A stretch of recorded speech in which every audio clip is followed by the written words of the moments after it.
Welcome. What we're going to look at in this video is we're going to look at the writing of speeches. So when you get an assessment task or an exam question or anything that requires you to write a speech, you know exactly what to do, and you know how to not only write a speech that you can deliver very effectively, but you can also write one for the purpose of just being read if you're doing it for an exam question.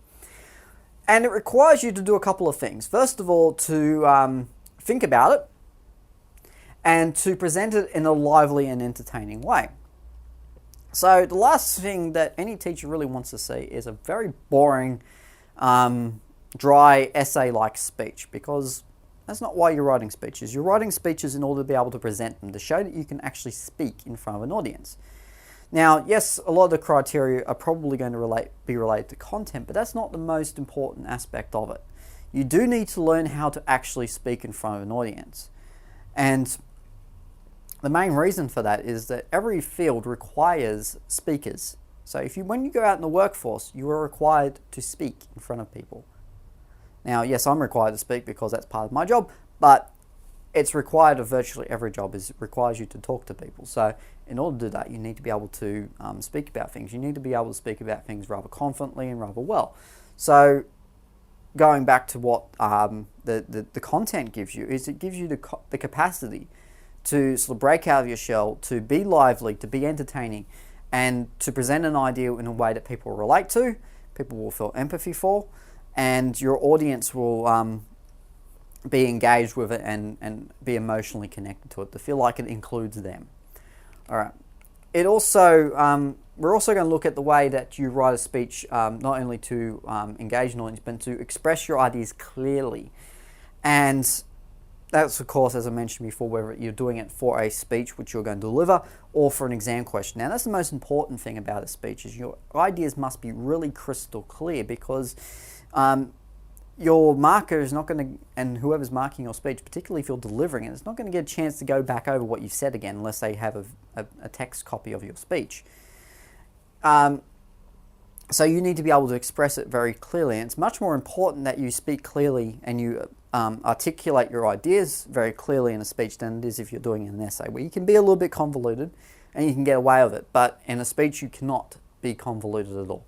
If your ideas don't make sense, then your speech doesn't make sense, and that's really a bad thing to have and especially because you're going to be stretching your idea a little bit further than what you would in an essay, where you can break it up by paragraphs.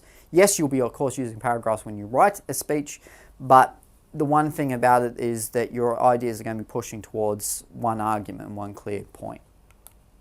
Okay, let's start with the beginning. Now, the beginning is the most important part of your speech, because that is the part that gets the most attention.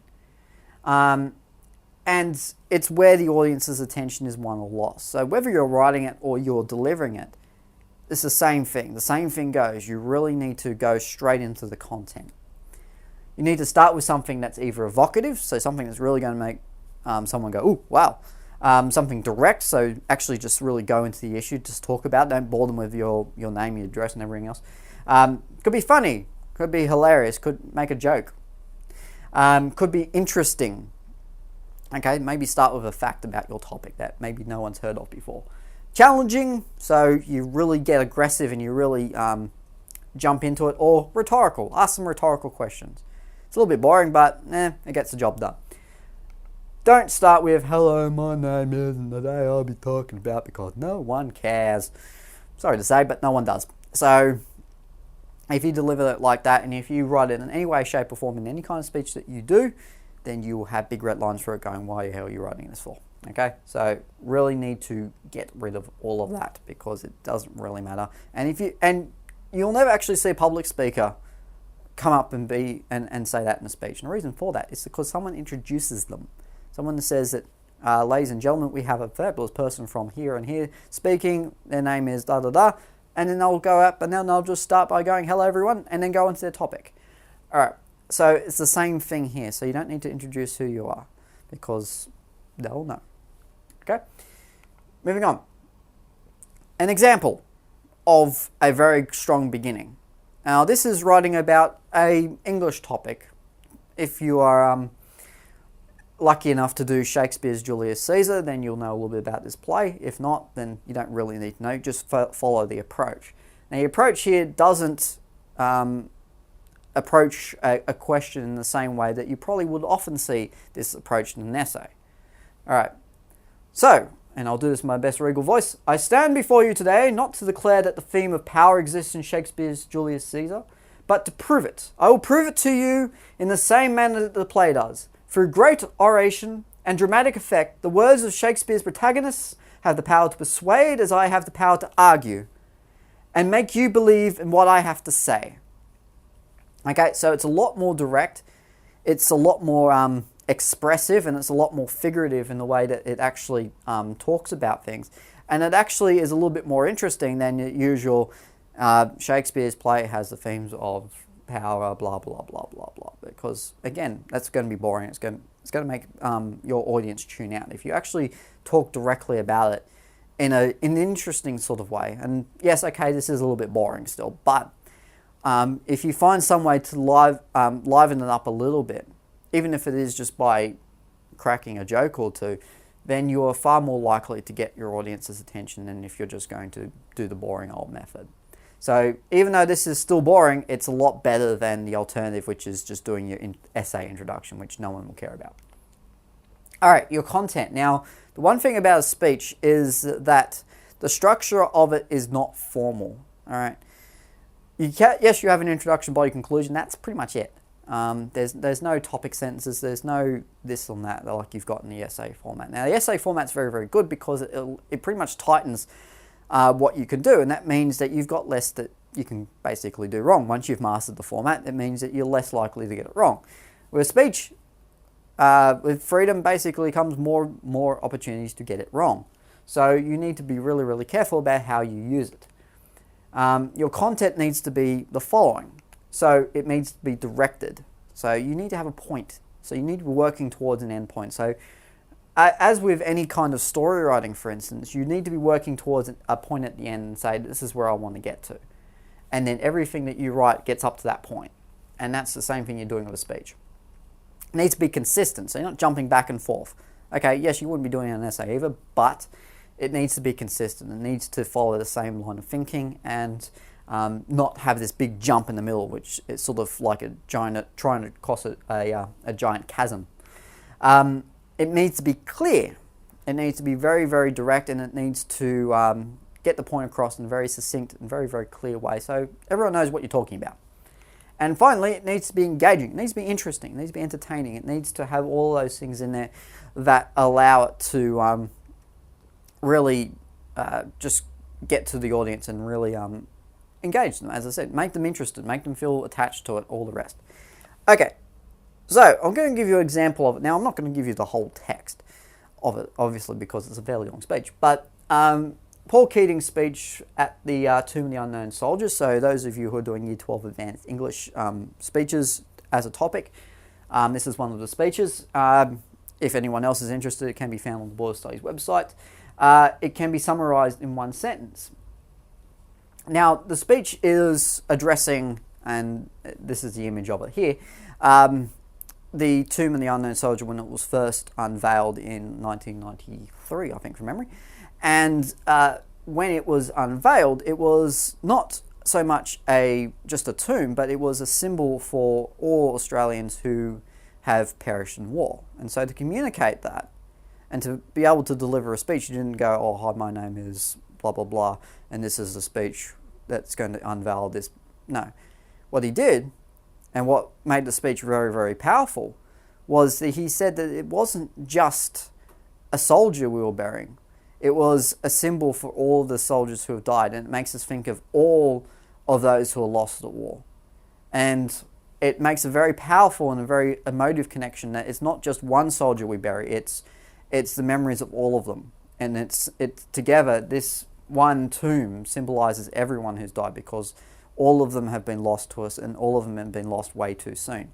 And it makes a far more emotional and dynamic and a very much more lasting impact out of it. I'll get there eventually. Than if you're simply to say, oh, here's a tomb, yeah, good luck, have fun. And there's a very clear message. The unknown man we bury here today represents all the Australians who have died at war. Okay, it's a very, very clear message. And it's one that is engaging, can be related to, and really just gets to the heart of what it is that this symbol represents and this object represents. Therefore, the speech is clear and direct and is better able to engage the audience. So we get that quality out of it, and that's what you should be looking to do with your own, is that it should be clear, it should be direct, and it should be able to engage the audience. So it needs to have those three qualities. It needs to be very clear what the message is, it needs to actually be talking to the audience, and it needs to be getting them interested. Moving on. Your expression. Now, your speech needs a tone of voice. Now, usually it will be your tone of voice, the way that you would speak. Okay, so not the way that you would probably speak to your friends, but just a very natural way of speaking. You can make it very conversational. It can involve playing with language. It could involve utilizing alliteration, emotive language, or it could mean altering lengths of sentences. I mean, play around with your language. Don't just write boring old essay type sentences, because again, that's not really going to give you much tone of voice. Particularly if you're going to be delivering that speech, and if you are, then if you've got long types of essay sentences, you're going to find it very, very hard to speak in front of an audience, because you'll be constantly reading very, very long sentences, and you'll be constantly having to stop to catch your breath again.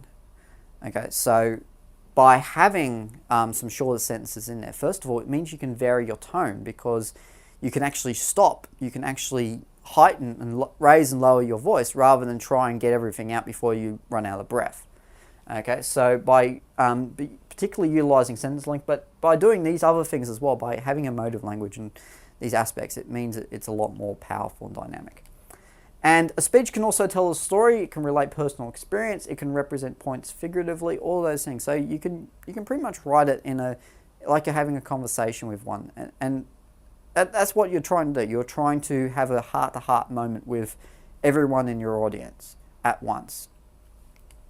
Okay, so evidence is also another very important part for when you are of putting your speech together. And it's also one of the aspects of speech writing that's often done really quite poorly, because it's either used too much, there's too many large quotes or what have you. Yes, you need to support what you say with evidence, and you need to do it from either the text, through research if you need to, or through both. You also need to follow a couple of rules. So first of all, don't add a quote every couple of sentences. So I mean, that's fairly obvious, because it does stop a speech dead. And when it does that, one of the things that you'll find is that you won't be speaking as much as you will be just reading quotes loud. And it really does make it difficult, especially if you've got a very limited time frame to speak in, if you're actually presenting the speech. So if you've got like a 2 or 3 minute speech, then you're not going to have time to put a lot of quotes in, and especially if you've got very, very long ones. Use paraphrasing and specifics as an alternative. Now that means you can actually be a lot more direct and actually be talking about the text, and without having to use quotes. So instead of saying there's an example of metaphor in, just say it uses metaphor too. All right, you don't need to say what the quote is. You can say that it just uses metaphor to achieve this purpose, and that's fine. You're being specific. You're referring to actually what the text is doing and how it creates an effect. You don't have to list every metaphor that's in there, or you don't have to give a big long quote.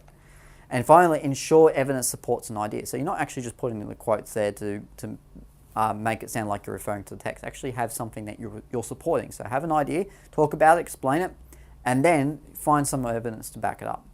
All right, because that means that you're more likely to actually be talking about the text directly, and it gives you a much more rounded response. Okay. The other thing is you need to ensure that it does support an idea in this way. So, for instance, mums are overworked. Okay, that's a statement. I've got to prove it now. Poll from News Today validates this, with 83% of mothers suffering from stress or fatigue, 2 characteristics of the modern overworked mum. Okay, so not only does it use a specific, so, it's a fairly boring statistic, but it's one which proves that point that I'm trying to make, and most of it is just the discussion. So mums are overworked. This is the reason why mums are overworked. And then you would go further and elaborate it. But in this case, we've got here a piece of evidence.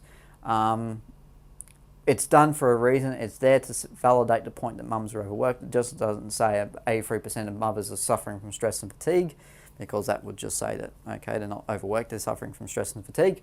We're then proving that these two aspects, so stress and fatigue, are qualities which show someone's overworked. Okay, means it's backing it up, means that we're rounding up the point, and it means that I'm speaking about it in a sort of a well researched sort of way. Of course, you can also use your personal points and personal experience, and in the case of a text, then you would probably use something specific from the text, for instance, a technique feature, a structural point, a point about the language. You may use a couple of the of specific terms or specific sayings that are used within the text. So if there's something that's repeated throughout, then you would repeat or state what's being repeated. Okay, the audience engagement. So how do you achieve this in your own speech? Okay, well, first of all, you need to ask questions. So throw in some rhetorical questions and direct your content to your audience. Isn't it the themes that really connect with us? So if you're talking about themes, then you can actually address your classmates or whoever you're speaking to and really say, isn't that what connects with us as the audience? So you need to charge directly at them. So you need to think of it like a matador and a bull situation here, where you want to charge head first at them. You want to really get them involved in the message. You challenge them, so prompt them into feeling some sort of connection with your speech and topic. It doesn't just affect me, it affects you too. Something's really strongly worded like that. And again, that it means that it's two-way, that it goes not only to me, it goes to you as well. You need to interest them. Okay, so keep content interesting, be expressive in your language. Frankenstein is more human than monster, but the monster is still terrifying.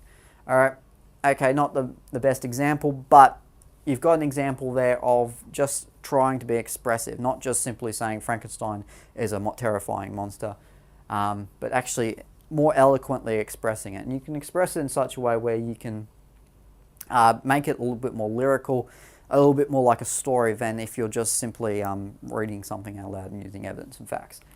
And finally, acknowledge them. Actually, simply just admit they exist and don't simply just talk and read into a page and go, yeah, that's it. So acknowledge them.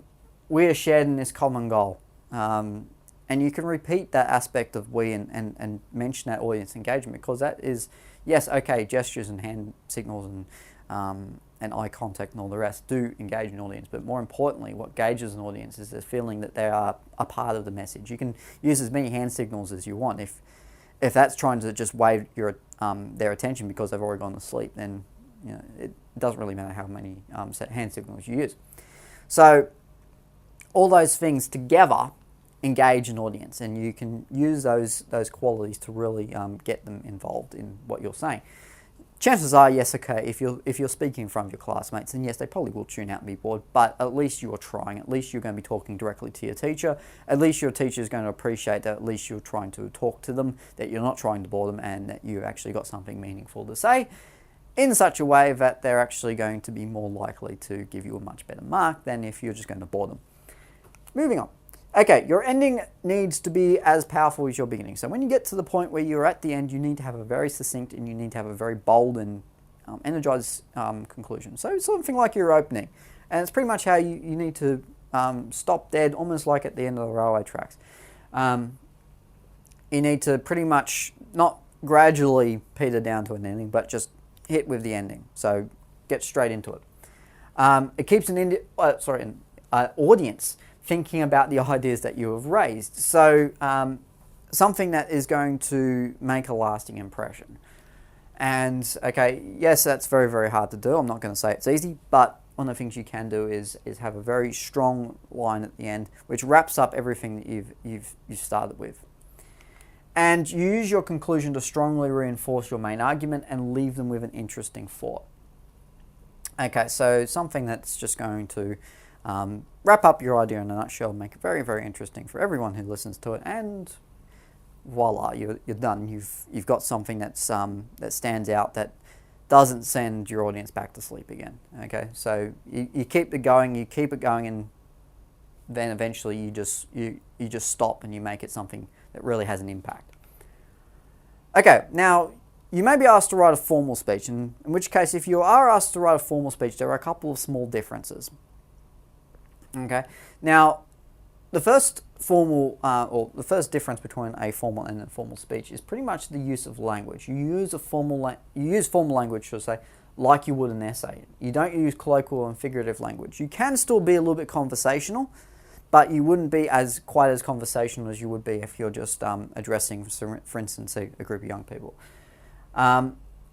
And that use of formal language means that, yes, you're a little bit more measured, but you can still do things like, for instance, tell a story. You can still do aspects like vary up your structure. You're still trying to build towards a climactic point. Okay, so the structure and all the other characteristics are still there. The only thing that's a little bit different is your language won't be quite as emotional or figurative. Okay, the structure and style, as I said, remain pretty much exactly the same. And you would use this for instance, an authoritative audience such as Parliament. So if you get asked to deliver a speech to Parliament, you don't go, hey guys, how's it going? Because not very good for if you're addressing Parliament. No one addresses Parliament that way. So it means that you're addressing them in the formal manner, and you may be asked to do it that way, in which case all you change is just the use of formal language. So you interchange some of your essay language, but you still keep the same elements of structure going, and particularly that same, as I said, use of you can still tell a story, you can still do all those other things, you just won't be doing it in quite the same colloquial or figurative sense. Okay, so you need to start with a powerful beginning. That's the most important thing you need to have when you're writing a speech. You need to deliver engaging and thoughtful content. So something that's really going to be strong and impactful, and it needs to end like that train is, with a big, powerful bang. Something that's going to really explode and really leave a long-lasting impression on not only the train, but the cliff as well. So something that's really going to be quite strong and finish quite strongly. And that is it for writing a speech. So I wish you the best for it, and until next time, I'll see you later.